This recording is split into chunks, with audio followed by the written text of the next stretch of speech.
Hi everybody. This is kind of a weird camera angle. I can't get my camera to sit well today. So, it's been a little while since I updated you, and I'll try to keep it as brief as possible, but as informative as possible as well. So, it is Monday, September 10th, 2018, and last time I checked in with you guys, I was still in the ICU. And I was actually released from ICU on Thursday afternoon of that week at 3:30. I got home.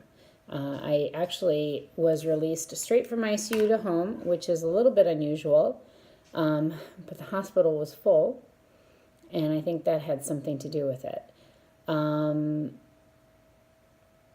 So I was able to go home because they put me onto a blood pressure medication to keep my blood pressure up. And it was oral.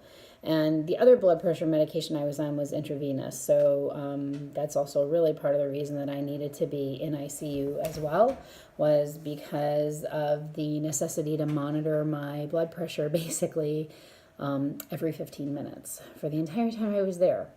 As well as my heart rate. So I went home, and I went home not knowing what really occurred. They could not get any cultures to grow anything. They definitely still say, sepsis, septic shock. However, they could not find the bacterial source. Very unusual. Now, when I went home, I also had extreme swelling. I'm not talking a little swelling, guys. I'm talking my legs and my hips and buttocks were enormous. I can't even begin to describe to you how big it was. Interestingly enough, my right leg was way bigger than my left leg. My right hip and buttock area were huge. Now, this is also where I still had a drain site, okay, that was removed in the hospital, I think 2 days prior to me going home. I kept saying, my hip, it hurts, it's tender. However, it really wasn't red, but it was warm, but my whole body was warm to the touch at that point. Not from fever still, but I think just from inflammation. So I went home with these enormous limbs, and, the swelling had started to come down a little bit in my left leg, not so much in my right. And they sent me home on Flagyl, which is an antibiotic by mouth, very, very strong. It's also what I was on intravenously in the hospital, as well as another one, and I can't remember what that other one was. And that evening, well, no, actually it would be Friday morning, at 3 o'clock in the morning, I got up to go to the bathroom. And I sat down on the toilet, and I felt like a popping sensation. Like if you've ever popped a pimple, which most of us have in our lifetime, that popping sensation that you can feel within your skin. It's not like I heard anything. And then I felt warmth. And I looked down, and my right hip was oozing pus. So I had to go back to a different hospital because my surgeon was supposed to be out of that hospital, and it's much further. So I went back to that hospital Friday morning. I'm sorry, guys. And in the interim, I had milked the infection. So I had been taking and milking upward from my knee and just getting just an enormity of pus out of my leg. It was totally disgusting. So I went Friday morning. They cultured that and said come back on Wednesday and they would have results from that. Okay. They also added Levaquin, which is another antibiotic, very, very strong, to my regimen. And so I had been taking 2 antibiotics then, blood pressure medication, Florastor, which is a probiotic because my stomach is a nightmare still. Yeah, but you know, I wasn't running a temperature, no fever, nothing like that was starting back up, so thank God. And I was feeling better. And actually, once the pus came out of my leg started to settle down and feel a lot better. It wasn't so painful anymore. And then over the course of the next few days, the inflammation basically is out of my left leg completely. I still have inflammation in my right leg that I'm dealing with. Not horrible at all, but definitely my right side is still retaining and still swelling. I've had a lot of skin peeling. I was trying to figure out, I was looking back at my videos and trying to see if while I was in the hospital, even my face was swollen, because I've had extreme skin peeling through my whole entire forehead, my nose, even through my cheeks. And I'm experiencing that on my legs as well from, you swell up so big and the skin expands and cracks, and then when it starts to go back down and shrink, you have all this skin that's been kind of damaged. So what else? What can I tell you? Hey, my incision's doing okay. I am throwing stitches though. So when I went back to see my surgeon on Wednesday of last week, I had like 4 or 5 stitches that were thrown.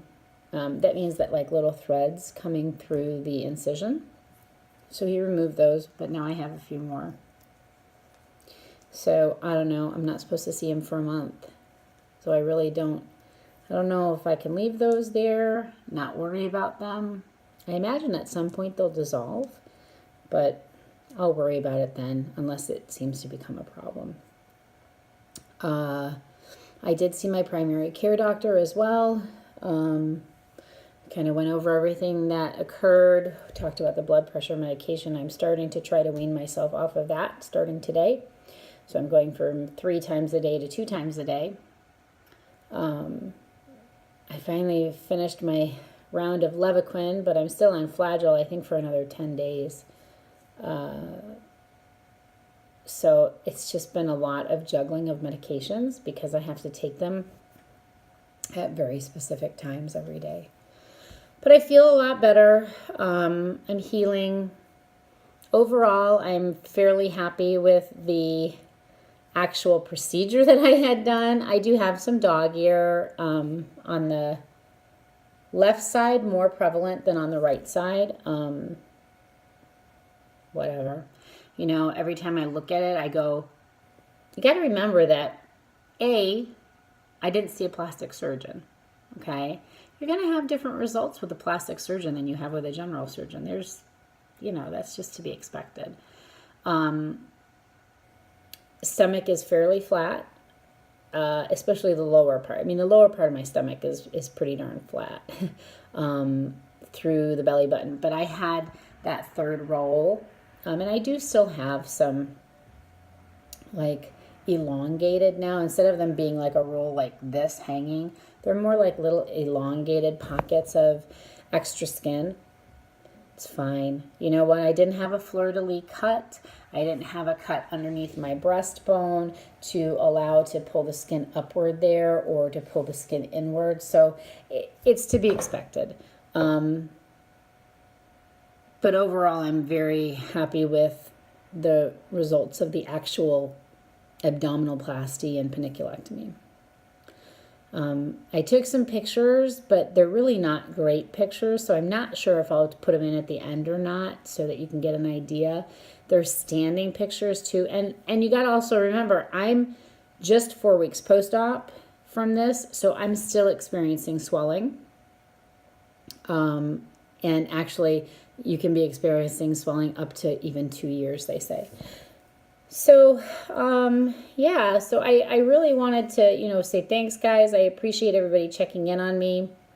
I've been pretty much, what is it called? Incommunicado, I think. Basically, I've been tired. I'm working. I have to rest frequently. I get tired very easily. I think that's going to go on for a while. So, yeah, but I really do appreciate everybody reaching out and following up with me. Oh, weight is holding steady. I've been eating like crap. Yeah, I mean, some of it is because, sorry, my nose is running. Some of it is because I have to eat some things that I don't normally eat, and I have to do it every day because of my potassium. I'm trying to keep my potassium up right now to keep my heart rate steady and stable. So, I'm eating not 1 but 2 bananas every day and drinking orange juice. Those things aren't helping my stomach either, but then I'm just eating like crap. Like crap, seriously. Just eating terribly. But I'm hungry all the time right now. And they say that's partly because I have diarrhea so horrifically from all of these medications I'm on that literally I can't keep anything in me. So that's also a reason for the potassium need, because that, when you're having bouts of diarrhea like this, your potassium level can go down. So we're watching everything. Through all of it, my potassium level has actually been good because I had 2 potassium drips in the hospital while I was there. And then I've really been, with diet, making sure I'm eating foods very rich in potassium. So, yeah, my levels have been checked a couple of times, and actually I'm within the normal range, which is, they're very surprised with all the diarrhea that I have. So, yeah, it's just a lot, guys.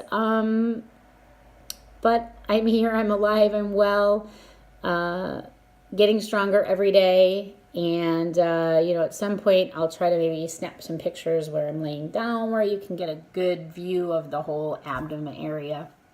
But, that's all healing up good. So, yeah, thanks, guys. Appreciate everybody checking in. And hopefully I'll have a regular update here soon. But, yeah, that's where we're at. Take care, guys. Bye.